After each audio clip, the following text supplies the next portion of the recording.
నా ప్రియమైన భక్తులారా, ప్రభువును స్తుతించండి. నేను అరుణ్ పిఎస్ మడకిని. మీ అందరికీ హృదయపూర్వక శుభాకాంక్షలు. ఈ రోజు జనవరి 15వ రోజు, 2026 సంవత్సరం మొదటి నెల. జార్ఖండ్ రాష్ట్రంలోని సిమ్డేగా జిల్లాలో ఉన్న ఫర్సబెరా గ్రామంలో సూర్యరశ్మితో వికసించే అందమైన తోటలో ఉన్న వేలకన్ని చర్చిలో నేను చేరాను. అతను తన బైబిల్ వచనాలలో ఒకదానిపై ఇలా మాట్లాడాడు. కీర్తన 1, వచనం 1.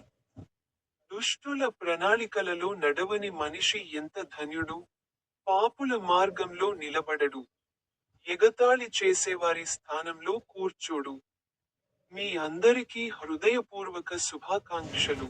నా యూట్యూబ్ ఛానెల్లోని స్వైప్ బటన్ పై క్లిక్ చేయడం మర్చిపోవద్దు.